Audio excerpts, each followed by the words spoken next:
नमस्कार बच्चों, कैसे हो आप सब। आशा करता हूँ आप सब अच्छे होंगे।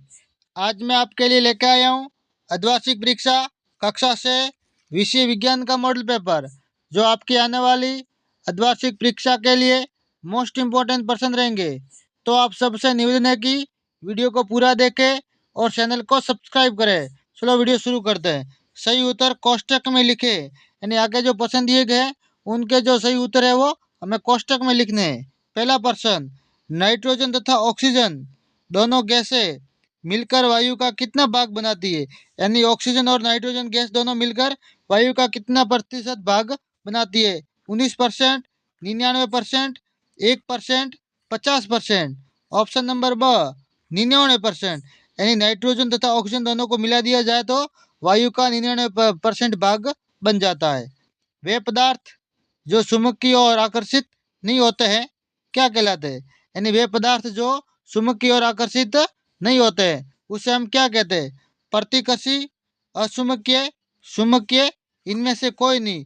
तो ऑप्शन नंबर ब अचुंबकीय पदार्थ। यानी वे पदार्थ जो चुंबक की ओर आकर्षित नहीं होते वह अचुंबकीय पदार्थ होते हैं। अगला प्रश्न, विद्युत स्विच है एक साधारण उपकरण, परिपथ को जोड़ने वाला उपकरण, परिपथ को तोड़ने वाला उपकरण, उपरोक्त सभी। तो ऑप्शन नंबर द, यानी जो विद्युत स्विच है वो एक साधारण उपकरण है, परिपथ को जोड़ने वाला उपकरण है, परिपथ को तोड़ने वाला उपकरण है। यानी तीनों ऑप्शन सही है, इसलिए उपरोक्त सभी।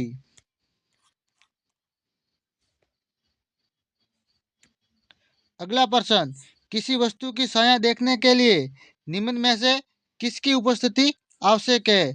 प्रकाश स्रोत की, अपारदर्शी वस्तु की, पर्दा, उपरोक्त सभी। तो ऑप्शन नंबर द, एंड इसमें भी तीनों जरूरी है। लुढ़कती हुई गेंद किस प्रकार गति करती है। सरल रेखीय गति, घूर्णन गति, वर्तुल एवं सरल रेखीय गति, या सरल रेखीय एवं घूर्णन गति। तो ऑप्शन नंबर द सरल रेखीय एवं घूर्णन गति करती है। यानी लुढ़कती हुई गेंद होती है वो सरल रेखीय तथा घूर्णन गति करती है। अगला प्रश्न, याक किस प्रकार के आवास में रहने हेतु अनुकूलित है। यानी याक जो पहाड़ी बैल होता है याक, वो किस प्रकार के आवास में रहने हेतु आवश्यक है। मरुस्थलीय, जलीय, घास स्थल, पर्वतीय। ऑप्शन नंबर द पर्वतीय। यानी यहाँ के वो पहाड़ों में रहता है, यानी ऊंचे ऊंचे पहाड़ जहाँ ज्यादा ठंडी होती है। अगला प्रश्न, हिंज यहाँ कब्जा संधि उपस्थित होती है। हिंज संधि किस में उपस्थित होती है। गर्दन सिर के मध्य, कंधे व हाथ के मध्य, घुटने में, ऊपरी जबड़े व कपाल के मध्य। तो ऑप्शन नंबर स घुटने में। हिंज संधि है वो हमारे घुटने में उपस्थित होती है। अगला प्रश्न, निम्न में से कौन सा स्त्री केसर का भाग नहीं है। वर्तिका, वर्तिकाग्र, प्राकोष, अंडाशय। तो ऑप्शन नंबर स प्राकोष है वो स्त्री केसर का भाग नहीं है। अगला प्रश्न, पृथक्करण की निष्पादन विधि में सबसे महत्वपूर्ण कारक है। यानी पृथक्करण की जो निष्पादन जो विधि है उसमें सबसे महत्वपूर्ण कारक कौन सा है। कृषक, जल, वायु, अशुद्धिया। ऑप्शन नंबर स वायु। अगला प्रश्न, गिलास बनाने के लिए उपरोक्त पदार्थ नहीं है। कागज, प्लास्टिक, कांच, धातु। तो ऑप्शन नंबर अ कागज। यानी कागज से गिलास नहीं बनाया जा सकता। अगला प्रश्न, हमारा शरीर सूर्य के प्रकाश की उपस्थिति में कौन सा विटामिन बनाता है। Vitamin A, vitamin B, vitamin C, vitamin D. तो option number the vitamin D. यानी सूर्य के प्रकाश की उपस्थिति में विटामिन डी बनाया जाता है या बनता है।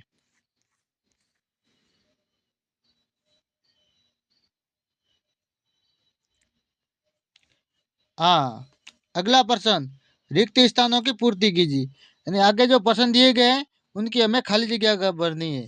कोने की अस्थियां हिंज संधि द्वारा जुड़ी होती है। यानी कोने की जो अस्थियां होती है वो हिंज संधि द्वारा जुड़ी होती है।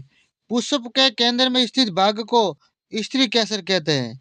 समुद्र के जल से नमक वाष्पन प्रक्रिया द्वारा प्राप्त किया जाता है। ऐसे पदार्थ जिनसे होकर वस्तुओं को नहीं देख सकते उन्हें हम अपारदर्शी वस्तु कहते हैं। हमारे भोजन में विटामिन ए की अभाव से रतौंधी रोग होता है। हाँ, अगला प्रश्न, निम्न में से सत्य और असत्य कथन साटी, यानी आगे हमें असत्य और असत्य बताने। पौधे, जंतु तथा सूक्ष्म जीव संयुक्त रूप से जैव घटक बनाते हैं, ये सत्य है। 1 किलोमीटर में 100 मीटर होते हैं, असत्य है।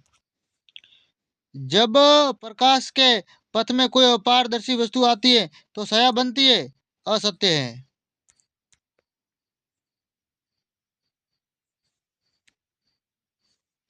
विद्युत सेल में एक टर्मिनल होता है, असत्य है। बेलनाकार चुंबक में केवल एक ध्रुव होता है, ये भी असत्य है। अगला प्रश्न, मध्य शिरा किसे कहते हैं? पति के मध्य में पाई जाने वाली मोटी शिरा मध्य शिरा कहलाती है। यानी मध्य शिरा किसे कहते हैं? तो पति होती है उसके मध्य जो मोटी शिरा पाई जाती है उसे हम मध्य शिरा कहते हैं। संघनन किसे कहते हैं? जल वाष्प के द्रवावस्था में परिवर्तित होने की प्रक्रिया संघनन कहलाती है। धातुओं से क्या अभिप्राय है? वे पदार्थ जिनमें एक प्रकार की द्युति समक होती है, वे प्राय धातु होते हैं।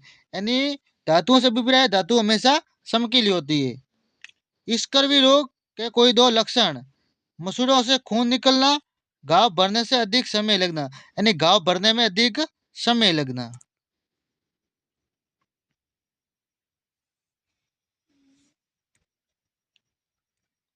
अगला प्रश्न, वायु के संघटक क्या है?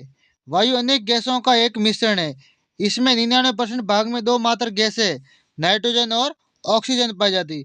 शेष 1% भाग में कार्बन डाइऑक्साइड और कुछ अन्य गैसें जलवाष्प तथा धूल के कण पाए जाते हैं, यानी धूल के कण आदि पाए जाते हैं। कंकाल किसे कहते हैं? हमारे शरीर की सभी स्थितियों शरीर के एक सुंदर आकृति प्रदान करने के लिए एक ढांचे का निर्माण करती है। इस ढांचे को ही हम कंकाल कहते हैं, यानी हड्डियों से बने ढांचे को कंकाल कहते हैं। अगला प्रश्न, आवास और अनुकूल में क्या अंतर है? आवास और अनुकूल, आवास किसी सजीव का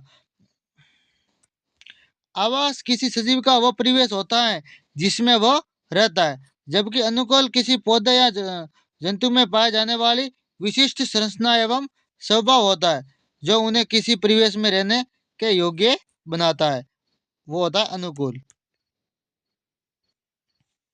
हाँ, 21वां, 22वां, 23वां, 24वां, 25वां, ये मोस्ट इंपोर्टेंट पर्सन है। इनको आपको याद कर लेना। यातायात के साधनों के विकास को समझाइए। प्रतिबिंब व छाया में अंतर बताइए। विद्युत चालक एवं विद्युत रोधक पदार्थों में क्या अंतर है? कपास की संरचना को समझाइए। वायु किस प्रकार उपयोगी है, स्पष्ट कीजिए।